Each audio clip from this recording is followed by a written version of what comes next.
वक्त हमारे साथ Sushil Kumar Modi ji, farmer deputy chief minister हैं बिहार के और राज्यसभा के सांसद हैं भारतीय जनता पार्टी के। एक्सक्लूसिव आज तक पर हमारे साथ लाइव जुड़ चुके हैं। बहुत स्वागत है सुशील मोदी जी आपका। और मेरा पहला सवाल यही है, देवीलाल जी की जयंती पर नहीं जाकर पंडित दीनदयाल उपाध्याय की जयंती पर जाना नीतीश कुमार का बीजेपी को क्या कोई खास संदेश दे रहा है? देखिए, वो संदेश बीजेपी को नहीं दे रहे हैं, वो संदेश कांग्रेस राजनीति को दे रहे हैं। और ये देखिए, मैं नीतीश जी को वर्षों से जानता हूं। जब हमारे साथ थे तो वो अपनी नजदीकियां कांग्रेस से दिखाते थे और डराते थे बीजेपी को कि अगर गड़बड़ करोगे तो तुम्हारे साथ छोड़कर हम कांग्रेस के साथ जा सकते हैं, आरजेडी के साथ जा सकते हैं जी। तो कल दीनदयाल उपाध्याय जी की जयंती में जाना, ये आरजेडी कांग्रेस को डरा रहे हैं कि देखो अगर मैं चाहूंगा तो कल मैं बीजेपी के साथ जा सकता हूं। इससे देखिए, इस कलाबाजी में वो माहिर आदमी है और जाने का तो देखिए प्रश्न ही पैदा नहीं होता। मैंने कल भी कहा कि नीतीश जी लाख प्रयास कर लें, अब उनके दरवाजे सदैव सदैव के लिए, हमेशा हमेशा के लिए बीजेपी के दरवाजे बंद हो चुके हैं। जिस व्यक्ति ने दो बार बीजेपी को धोखा दिया और अब तो उनके पास वोट ट्रांसफर करने की क्षमता भी नहीं बची है, तो वो तो अब एक बोझ बन चुके हैं किसी भी गठबंधन के लिए। तो जो पॉलिटिकल लाइबिलिटी है उसको क्यों कोई व्यक्ति अपने साथ ढोने का काम करेगा? पिछले विधानसभा चुनाव में 44 सीट भी नहीं जीत पाए। अगर नरेंद्र मोदी नहीं गए होते तो 25-30 पर रह गए होते। तो देखिए, जो नीतीश जी का जो ऑरा था वो समाप्त हो चुका है। तो चाहे वो राजद गठबंधन हो या एनडीए गठबंधन हो जी, अब किसी भी गठबंधन में वो वोट दिलाने की उनकी क्षमता नहीं है।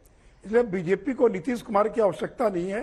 वो लाख प्रयास भी अगर कर ले, वो चाहेंगे तो भी बीजेपी ने अपना दरवाजा उनके लिए हमेशा हमेशा के लिए बंद कर लिया है। इसलिए इधर उनके आने का कोई सवाल ही पैदा नहीं होता है। आपको ऐसा क्यों लग रहा है कि वो बीजेपी के साथ फिर से जुड़ना चाहते हैं सहयोगी के तौर पर? और पशुपति पारस आपके ही सहयोगी हैं, वो तो कह रहे हैं स्वागत है भाई, स्वागत है। ठीक है, पशुपति जी की जो जानकारी होगी मुझे नहीं मालूम है, लेकिन मैं ये आपको बता दूं, नीतीश जी के बहुत करीबी लोग हम लोग को फिलर भेजते रहते हैं कि नीतीश जी अगर आप राज्यपाल बनवा दीजिए, कुछ करवा दीजिए तो मामला बन सकता। क्यों राज्यपाल बनाएंगे? राज्यपाल बनाकर हमको क्या मिलने वाला? और अब तो बीजेपी बिहार में इतनी ताकतवर हो गई है, 3 में से 2 बाई इलेक्शन जीते और आज तक जो भी लोकसभा का इलेक्शन हुआ, 14 का हो या 19 का हो, बीजेपी का जो परफॉर्मेंस रहा है, तो 2024 में बीजेपी अपने बलबूते अपने सहयोगी दलों के साथ और हम बहुत बड़ी संख्या में सीटें जीतने जा रहे हैं। तो इसलिए कोई नीतीश जी की हमको आवश्यकता नहीं है। वो डराते रहे राजद कांग्रेस को, इसलिए राजद कांग्रेस वालों को भी मैं बता दूं कि डरने की जरूरत नहीं है। उनका दरवाजा बीजेपी के लिए बंद हो चुका है, इसलिए आप उनसे डरिए नहीं। वो अब कहीं नहीं जा सकते, उनकी मजबूरी है कि वो वहीं रहेंगे गिरते पड़ते। उनके वहीं रहना जो है उनकी नियति बन चुकी है। 2 बड़ी बातें आपकी ओर से कही गई। एक तो राज्यपाल बनाने के लिए किसने आप लोगों से कहा? ये बड़ी खबर आप बता रहे हैं कि राज्यपाल बना दिया जाए, ये कहां से आप लोगों के पास आया?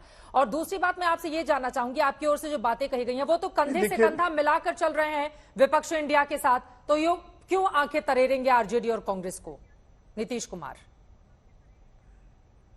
नहीं, देखिए पहली बात तो जो राज्यपाल वाली बात है, उनके नजदीकी लोग जो हम लोग के संपर्क में रहते हैं, वो लोग बार बार ये कहते हैं कि नीतीश जी वहां खुश नहीं हैं। भले ही उन्होंने शुरुआत की होगी कि विपक्षी दलों को एकजुट करने का प्रयास किया, लेकिन सेकेंड और थर्ड मीटिंग के बाद वो सल्किंग मूड में चले गए हैं। और उनकी पुरानी आदत है कि बहुत दिनों तक वो खुश नहीं रहते हैं, फिर वो नाराज वाली मनस्थिति में कोप भवन में जाने वाली स्थिति में चले जाते हैं। तो अभी इंडिया गठबंधन में जो कुछ हो रहा है उससे वो खुश नहीं है। और इसलिए उनके लोग पता नहीं उनके कहने पर ये मैसेज देते हैं या उनकी सदिच्छा है कि बीजेपी वाले कुछ बना दें। इसलिए देखिए, मैं किसी का नाम नहीं लेना चाहूंगा, लेकिन मैं अधिकृत तौर पर आपसे कहूंगा कि उनके कई नजदीकी लोगों ने यह मैसेज हम लोग को दिया। लेकिन बीजेपी प्रश्न ही पैदा नहीं होता है कि नीतीश कुमार के साथ अब हम किसी प्रकार का प्रत्यक्ष या अप्रत्यक्ष कोई समझौता करें। वो दौर चला गया। और इसलिए जैसा मैंने कहा कि 3 बाई इलेक्शन हुआ, 2 बाई इलेक्शन हम जीते और तीसरा मोकामा के बाई इलेक्शन में जी 64,000 वोट बीजेपी को प्राप्त हुआ है। हम 24 भी जीतेंगे और 25 में भी बिहार में अपनी सरकार बनाएंगे। सुशील कुमार मोदी जी, लेकिन आप भी जानते हैं कि नीतीश कुमार कैसे बीजेपी या आरजेडी दोनों ही पार्टियों के लिए बीते कई सालों से मजबूरी का नाम भी बन चुके हैं। अब मेरा अगला सवाल है, आप कह रहे हैं बीजेपी के लिए सारे दरवाजे बंद हो चुके हैं, नीतीश कुमार को अब हम नहीं ले सकते। दूसरी तरफ जब गृह मंत्री जी बिहार जाते हैं तो उनकी ओर से तेल और पानी का उदाहरण दिया जाता है, ये कहते हुए तेल पानी कभी एक नहीं हो सकते, तेल पानी को गंदा कर देता है। अब इससे तो यही समझा गया कि जो पानी है वो नीतीश कुमार के लिए कह रहे हैं और एक सॉफ्ट संदेश भी देने की कोशिश की जा रही है गृह मंत्री की ओर से। नहीं, देखिए कोई सॉफ्ट संदेश नहीं है। उनका कहने का तात्पर्य यही है कि नीतीश और लालू ये एक बेमेल गठबंधन है, ये स्वाभाविक गठबंधन नहीं है। दोनों के काम करने का तरीका, दोनों की केमिस्ट्री, उसमें जमीन आसमान का अंतर है। और नीतीश जी जितना कंफर्टेबल बीजेपी के साथ रहे वो कंफर्ट कभी उनको आरजेडी के साथ नहीं मिल सकता है, इस अर्थ में उन्होंने कहा। तो इसलिए ये जो गठबंधन है ये स्वाभाविक गठबंधन नहीं है। और आज भी जदयू के अगर लोगों का सर्वे कराएं, रेफरेंडम कराएं, तो आज भी जेडीयू के एमपी एमएलए 90% जो 90% कार्यकर्ता हैं वो यही मत प्रकट करेंगे कि नीतीश जी को बीजेपी के साथ आ जाना चाहिए। और बहुत बड़ी संख्या में एमपीज को आज भी ये लगता है, एयरपोर्ट पर प्लेन में चलते फिरते एमपीज मिलते हैं, विधायक मिलते हैं, उनको यह भरोसा है कि नीतीश जी आज न कल बीजेपी के साथ जाएंगे। तो ये उनका भरोसा है।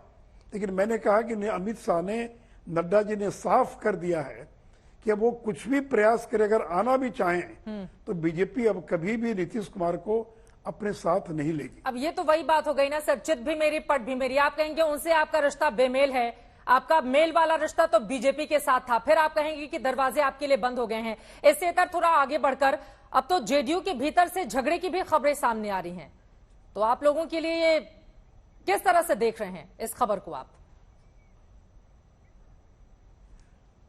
नहीं, देखिए वो उन क्षेत्रीय दलों के अंदर अब अशोक चौधरी ललन सिंह का झगड़ा ये जग जाहिर है।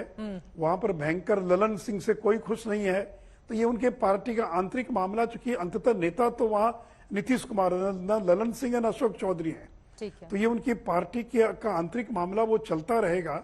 लेकिन नीतीश कुमार ने जब एक निर्णय ले लिया तो लोगों की मजबूरी है कि वो उनको नकार नहीं सकते हैं, उनके विरोध में जाकर कोई बयानबाजी नहीं कर सकते हैं। लेकिन अंदर ही अंदर उनके सारे विधायक, सांसद और कार्यकर्ता जो हैं वो बीजेपी के साथ नीतीश जी चले जाएं, ये वो चाहते हैं। लेकिन दूसरी ओर बीजेपी के कार्यकर्ताओं से अगर पूछें आप जी, तो बीजेपी के कार्यकर्ता नीतीश कुमार के नाम से हड़कते हैं। वो किसी भी कीमत पर वो स्वीकार नहीं करेंगे, रिवोल्ट हो जाएगा बीजेपी में अगर कोई ऐसा निर्णय कोई केंद्र कभी कर दे, मान लीजिए खुदा न खास्ते, तो बीजेपी अब का जो आम कार्यकर्ता है, आम मतदाता है, वो नीतीश कुमार को बीजेपी के साथ कभी भी स्वीकार करने के लिए तैयार नहीं है।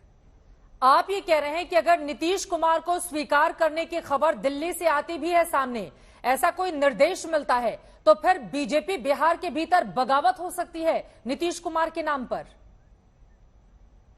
हो सकती है बगावत, क्योंकि जो कार्यकर्ता है वो इतना खुश है। जिस दिन ये गठबंधन टूटा, लोगों ने मिठाइयां बांटी, पटाखे छोड़े कि बोझ उतरा हमारे ऊपर से, अब अपने बलबूते सरकार बनाएंगे। और देखिए केंद्र भी कोई ऐसा निर्णय नहीं करता है बिना राज्य की राय लिए हुए, बिना राज्य के भावनाओं को समझे हुए, केंद्र कभी कोई ऐसा निर्णय नहीं करता है। और इसलिए जब अमित शाह ने ये स्पष्ट कर दिया, एक नहीं दो सभाओं के अंदर ये स्पष्ट कर दिया, तब इसके बाद मुझे लगता है कि केवल कयास मीडिया जो लगाता रहता है और ये जदयू के कुछ लोग भी प्लांट करते रहते हैं ताकि लालू यादव आतंकित हो जाए। लालू यादव को आज भी नीतीश कुमार पर भरोसा नहीं है, क्योंकि अगर हम लोग को 2 बार धोखा दिया तो लालू यादव को 3 बार धोखा दिया। तो लालू यादव को भी नीतीश कुमार पर भरोसा नहीं है, कांग्रेस को भी भरोसा नहीं है कि पता नहीं नीतीश कुमार क्या करेंगे। लेकिन मैं कांग्रेस राजद के नेताओं को स्पष्ट करना चाहूंगा कि बीजेपी की लाइन क्या है, सोच क्या है, इसलिए किसी को आतंकित होने और डरने की आवश्यकता नहीं है। ये बड़ा दिलचस्प हो गया है कि अब आप कांग्रेस और आरजेडी को इस बारे में भरोसा दे रहे हैं कि आप आतंकी मत होइए क्योंकि वो बीजेपी के साथ नहीं आएंगे, बीजेपी के दरवाजे बंद हो चुके हैं। एक आखिरी सवाल सुशील कुमार मोदी जी आपसे, आप घर के भीतर का झगड़ा भी तो आप लोग सुलझा नहीं पा रहे हैं। अब चुनावों में 150 दिन का वक्त बाकी है। चिराग पासवान, पशुपति पासवान, इन लोगों के बीच क्या होगा? सीटों को लेकर अक्सर तनातनी की खबरें चाचा भतीजे के को लेकर सामने आती रहती हैं, तो फिर एनडीए की मजबूती कैसे होगी अगर अंदर ही इस तरह की खींचतान बनी रहेगी? तो नहीं, कोई खींचतान नहीं है। समय आने पर सारा मामला सुलझ जाएगा, आप निश्चिंत रहिए। चिराग जी भी संपर्क में है, पारस जी तो है संपर्क में, तो सारा मामला चुनाव जब नजदीक आएगा तो चाचा भतीजा का झगड़ा हम सुलझा लेंगे, उसमें मुझे कोई दिक्कत दिखाई नहीं पड़ती है। चलिए, बहुत शुक्रिया आपका सुशील कुमार मोदी जी आज तक से जुड़ने के लिए और तमाम बिहार से जुड़े हुए महत्वपूर्ण विषयों पर बातचीत करने के लिए। सुशील कुमार मोदी को आप सुन रहे थे, स्पष्ट तौर पर उन्होंने कहा नीतीश कुमार के लिए दरवाजे बंद हो चुके हैं और कहीं से भी अगर बिहार बीजेपी के लिए इस तरह की खबर सामने आती है तो फिर बीजेपी के भीतर नीतीश कुमार को लेकर बगावत हो जाएगी, क्योंकि नीतीश कुमार को स्वीकारने को बीजेपी का कोई भी कार्यकर्ता तैयार नहीं है।